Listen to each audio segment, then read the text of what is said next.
Hai semua, hari ini kita akan melihat dengan lebih dekat apa itu HRT, bagaimana ia berfungsi dan perkara penting yang perlu diambil kira. Tempoh peralihan kepada menopause ialah fasa hormonal apabila ovari anda secara berangsur-angsur berhenti berfungsi. Terapi hormon atau biasanya dikenali sebagai HRT boleh membantu sepanjang tempoh ini daripada perimenopause sehingga selepas menopause.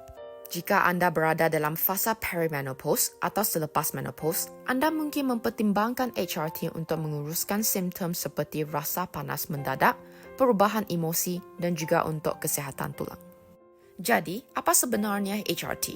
HRT melibatkan pengambilan estrogen dan progestin jika anda masih mempunyai rahim untuk menggantikan hormon yang ovari anda tidak lagi hasilkan.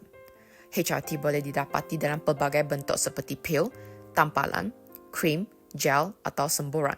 Ia berfungsi dengan menambahkan hormon yang badan anda perlukan untuk melegakan simptom menopause. Estrogen membantu mengurangkan pelbagai simptom akibat paras estrogen yang rendah dan tidak stabil, manakala progestin berfungsi untuk melindungi lapisan rahim. Mari kita berbincang tentang kebaikan HRT. HRT dapat mengurangkan rasa panas mendadak, berpeluh malam dan kekeringan faraj. Ia juga boleh membantu mengurangkan simptom lain yang berkaitan dengan menopause seperti perubahan mood, keresahan dan keletihan, sekaligus meningkatkan kualiti hidup anda. Selain itu, HRT membantu mencegah kehilangan tulang, mengurangkan risiko osteoporosis dan patah tulang. Terdapat juga yang dikenali sebagai tingkap emas untuk memulakan HRT, iaitu dalam tempoh 10 tahun selepas menopause, ketika manfaatnya terhadap tulang dan kesihatan keseluruhan adalah paling besar dan risikonya lebih rendah. Seperti ubat lain, HRT juga mempunyai risiko dan kesan sampingan yang perlu dipertimbangkan.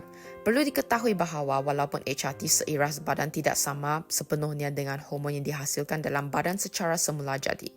Semasa perimenopause, setengah jenis HRT boleh menyebabkan pendarahan tidak teratur. HRT dalam bentuk tablet mungkin meningkatkan risiko pembekuan darah dan stroke jika anda mempunyai faktor risiko tertentu. HRT gabungan, estrogen dengan progestin pada wanita selepas menopause boleh meningkatkan sedikit risiko kanser payudara, terutamanya jika digunakan dalam jangka masa panjang atau pada dos yang tinggi. Jadi, amat penting untuk berbincang dengan doktor anda tentang perkara ini. Bukan semua orang yang melalui menopause memerlukan HRT, tetapi ia boleh sangat bermanfaat jika anda mengalami simptom menopause yang teruk sehingga menjejaskan kehidupan seharian. Ia juga sesuai untuk wanita muda yang berada dalam fasa menopause awal dan berisiko tinggi mengalami osteoporosis. HRT sangat disyorkan jika anda mengalami menopause awal atau kekurangan ovari pramatang, kecuali jika terdapat kontraindikasi. Lagi, jika anda mengalami simptom menopause walaupun kitaran haid anda masih ada, HRT juga mungkin membantu. Doktor anda akan membimbing anda dalam proses ini. Sebaliknya, ada juga individu yang tidak sesuai menggunakan HRT, contohnya mereka yang mempunyai sejarah kanser berkaitan hormon. Estrogen oral tidak boleh digunakan pada wanita dengan sejarah darah berkuda atau stroke. Jika anda mempunyai penyakit hati atau keadaan jantung tertentu, sesetengah jenis HRT boleh membawa risiko tambahan.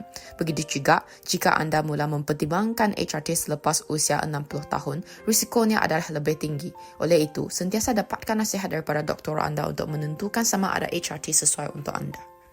Jika anda ragu-ragu tentang HRT atau tidak boleh menggunakannya kerana masalah kesihatan, jangan risau. Terdapat pilihan rawatan alternatif, termasuk beberapa ubat preskripsi dan terapi lain.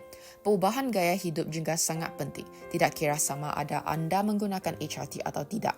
Selain itu, anda juga perlu tahu bahawa bagi kebanyakan orang, simptom menopause akan berkurangan dengan sendirinya dari masa ke masa. Selepas menopause, masalah haid, kebanyakan isu ginekologi, migrain hormon dan sindrom pra-haid atau dikenali sebagai PMS biasanya akan berakhir. Terima kasih kerana bersama-sama dalam sesi ini. Ingatlah untuk menjaga diri dan utamakan kesihatan anda ketika melalui fasa selepas menopause.